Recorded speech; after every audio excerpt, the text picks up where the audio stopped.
Afternoon everybody, and welcome back to Birmingham Wildlife Conservation Park for the latest in our Wednesday Facebook Live videos. We're going to finish off the walk around that we kind of started last week today. So yeah, I thought we'd kind of start where we finished off with the otters and the pandas behind us last week, and we'll try and whiz around the rest of the site today over the next 15 minutes or so. As ever, please feel free to send in any questions you might have. I'll do my best to answer them for you.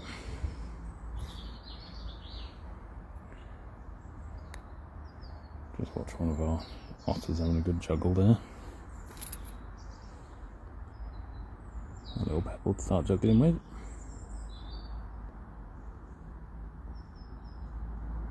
Can't beat a juggling otter. So we've got a little family group of 4 Asian short-quilled otters here. Mum and Dad are the 2 on the right, and then our 2 youngsters who are nearly 6 months old now. The other 2 there, the 2 up at the window at the moment. So yeah, this family group's doing very nicely, which is great. Just have a look at Aria, our red panda, well, our female red panda. Just up there on the climbing frame, and a little bit of bamboo for some lunch. I think Mo's in his bush, as ever. No, he's not in his bush actually. Not visibly anyway. Oh yes, there he is, he's right in the middle. Don't know if you can see him, but he is in the middle of the bush there. Right, so we will head on down and we'll kind of start off with the ocelot really, and then we'll go from there. So we'll see our male ocelot George first. There he is, having a bit of a groom up on the shelf there.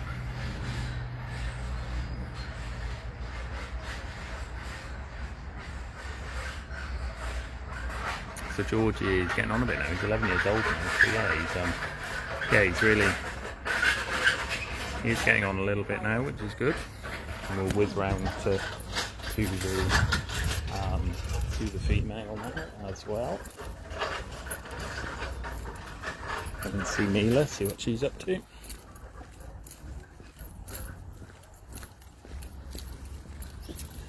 Yeah, we won't look at the pond turtles because they're not really out and about at this time of year. It's all kind of a bit cold for them.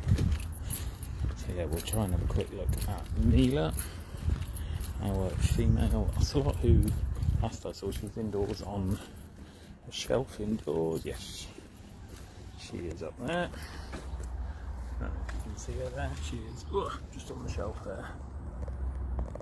Trying to avoid the reflection. Yeah, she's just there on the shelf on the right hand side, having a cat nap. So we'll leave her to it, and we'll come and see what the capuchins are up to, because they're always good value entertainment. Right, there's one of the little ones. Hi Tim, hope you're okay today. Right then, let's have a look. Ooh, ow.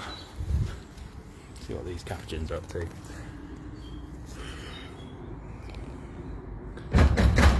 Alright, no need for that. Hi Judith, hope you're okay. Yeah, it's nice to meet you on Friday. I'm glad you enjoyed your visit. No, it was actually quite a nice day for it, wasn't it, on Friday? So yeah, you chose well. Right, let's see if these capuchins come out and make a proper appearance. I do have one just above me, deciding to be a pain.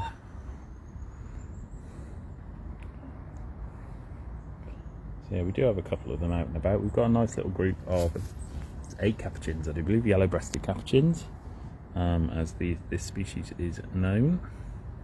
These guys are one of the critically endangered species we have here. Hello. And there's the latest little arrival to the group on the back of one of its siblings, actually. One of its older brothers. That's not Mum. So yeah, Mum is... I did see Mum a second ago. Hello. Alright. Alright. Yeah, it's an all right day today, Richard. It's not too bad actually. It's not too cold, and it's not raining, which is always a bonus. You're being really cheeky today. No? Yes, you are. I'll leave you be because you are getting a bit funny, little devil. So yeah, I've not actually seen the otters climbing the tree. I know the one you mean. It's the one right in the front corner. And yeah, I've been told a couple of times over the last week that they've been climbing that tree. I don't really know why they're doing it. They don't really do it a lot, but otters are known to climb if they want to or need to. But yeah, our guys have just started climbing the tree in the corner of their enclosure. So yeah, can't really give you an explanation as to why, but they are. So yeah, just one of those things. They don't go too high. They yeah, they only got to kind of the first little branch work really. So we've got two of our golden lion tamarins here, making a lot of noise at the moment, having a bit of a squeak at us. Can't see the pygmy marmosets that are in here with them. They're probably indoors. Yeah, I can see one of them indoors actually. We're going to have a quick look at them in a minute. Where have you gone? I looked away for a second and you'd gone. Here we go. Golden lion tamarins from South America. A real conservation success story, these guys. Yeah, captive breeding has really helped this species in the wild, which is great. Right, we'll just pop in and have a look at the marmosets very quickly. Our two pygmy marmosets in here, doing what they do. One just on the shelf there, and one up on the climbing frame here.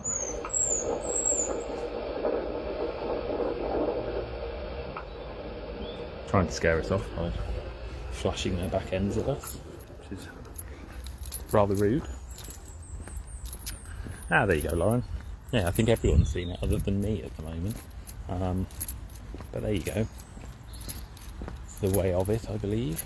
I'm sure I'll see them doing it at some point. Right, just going to see what the ringtails are up to.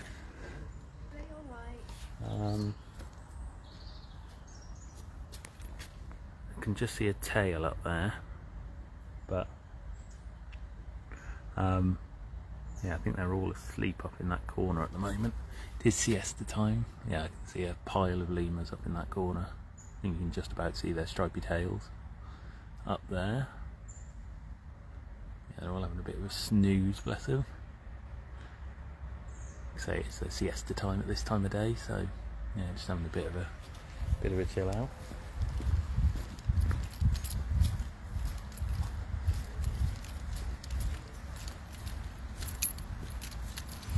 So the marmosets and tamarins, they don't pay a ton of attention to each other. They will all kind of huddle up and things like that if they want to, but yeah, they kind of keep each other. They just live alongside each other quite nicely. Same with the other kind of tamarin species that we've got mixed together, the emperors and the golden headeds, them and the TT monkeys that all live together. Yeah, they do kind of just happily live alongside each other peacefully, which is what we want. Right, crop over the waterfall, over the bridge, and we'll just see what wallabies and the parrots and the capybara are up to. See if we can see the Tunga, and we'll finish off with our spider monkeys. Wallabies out. There's one having a drink.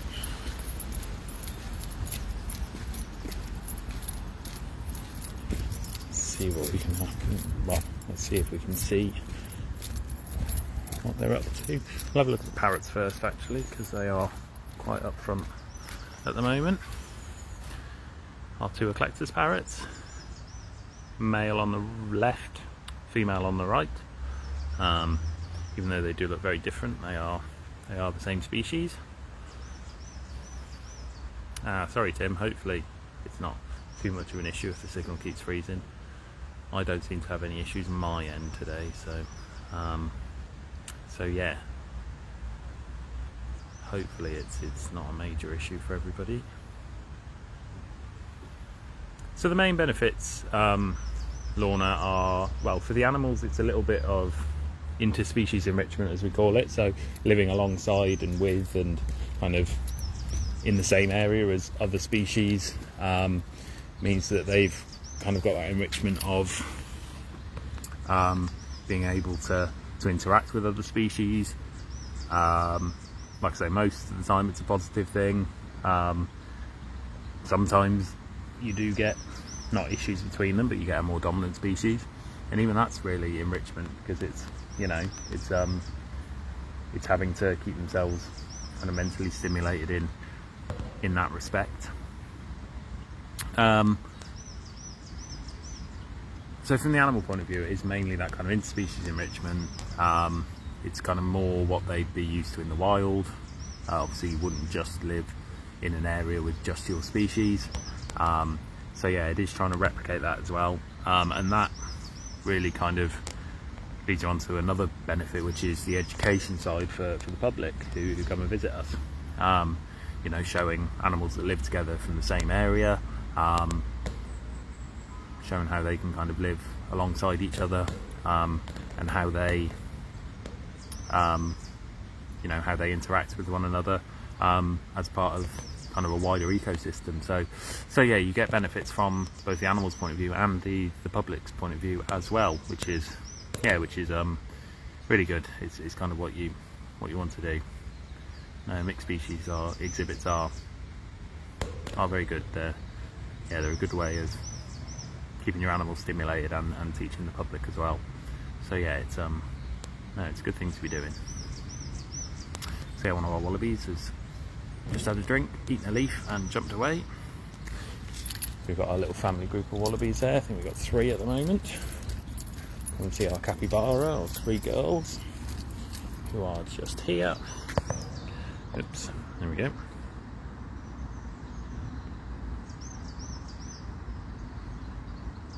Thank you, Judith. Excellent. I'll yeah, if we do put that board up, we'll definitely pop them on. That'd be great. I haven't seen the red wings yet this year. Normally this time of year you do start seeing them around where we are now, actually. The Sitchatunga paddock. It's normally the place you see them the most. Yeah, I haven't seen a nuthatch for a couple of months either, so no, you did well to spot them. We've got our capybara just having a bit of a chill out. 3 girls, 2 of them are very present. The other one is hidden away in the shed at the moment. So capybara are from South America, Lucky Blake. Yeah, they're a South American species, up towards Central America as well, actually, I believe. Mainly found in kind of forest and wetland habitats. They do have webbed feet, which means they've got, yeah, they're able to swim quite well, which helps them in their kind of native wetland habitats and things like that. Right, then we will go and see what Sitchatunga are up to, and then yeah, we'll finish off with the spider monkeys in a minute. Where are the Sitchatunga? They might all be in their house, actually. Possibly. But now I can see there, just down the bank there. So we'll go and see them, and then we'll see what the spider monkeys are up to.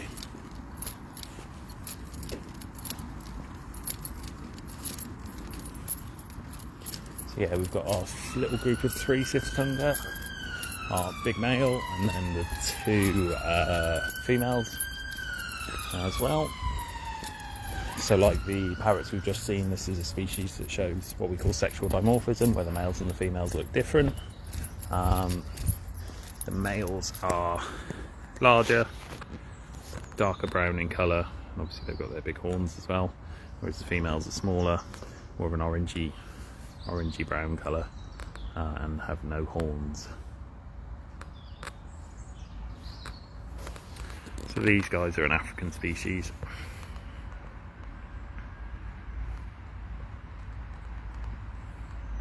Just having a little bit of a wander. Oops. Wandering out of shot as well there.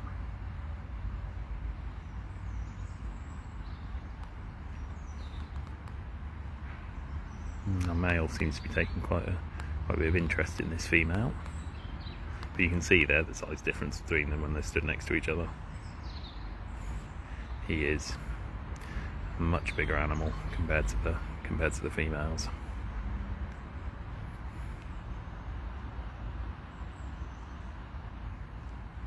Right then, let's finish off with our spider monkeys, who I can already see on their shelf outside, saying hello. So yeah, if you've got any last minute questions, feel free to send them in now, and I'll do my best to answer them before we go. Here they are. Here's Rosie and Gucci.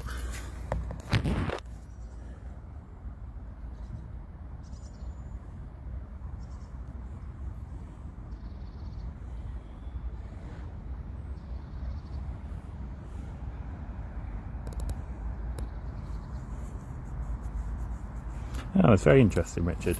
Yeah, so obviously a lot of species have kind of evolved with each other, and they do kind of help each other out in the wild. Maybe not on purpose, but kind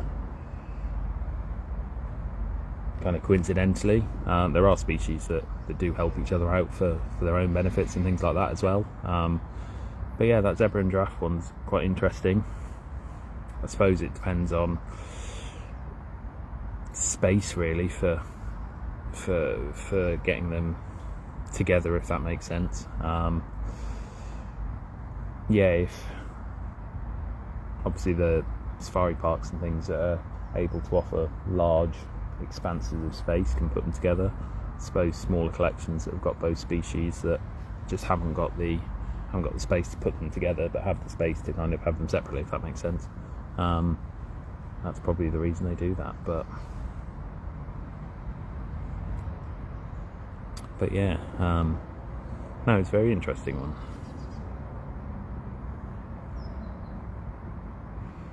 Right, so like I say, these are our spider monkeys. We've got Gucci is the one closest to us, Rosie is the one furthest away, sorry. They're just having a bit of a doze like the lemurs were. Hello, Gucci. Good boy. There's Rosie as well. So Gucci's quite an old boy now. He's in his 30s, early 30s, I believe. Rosie's younger. She's about 12 years old now, I think, something along those lines. So yeah, she's not quite as old as Gucci.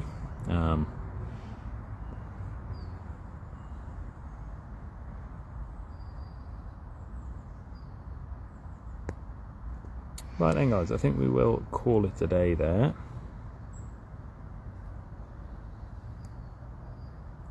So yeah, next week, I'm not sure what we'll do next week. We might just have a little bit of a creature feature next week and just focus on someone. And then with the 2 Wednesdays leading up to Christmas, we've got quite a good idea for what we're going to do. So window being cleaned at the moment. We've got quite a good idea for what we're going to do in the lead up to Christmas. So we'll save that for a couple of weeks. But yeah, thank you as ever for tuning in. Oh, Tim. So with the cold weather and things, everyone who needs it has got heated indoor accommodation. So unless they want to, they don't need to come out and brave the cold. Things like the red pandas are the ones kind of best suited to our weather, because they're used to coming from colder climates, and they actually kind of struggle more here in the summer because it gets a bit too hot for them. So yeah, it is species like the red panda are probably the best suited to our climate. Right then, guys, so yeah, we'll be back same time, same place next week. Like I say, we'll see what we do next week, and then yeah, we've got a couple of videos planned in the run up to Christmas. So yeah, thank you for tuning in, and we will see you next week. Cheers, everybody.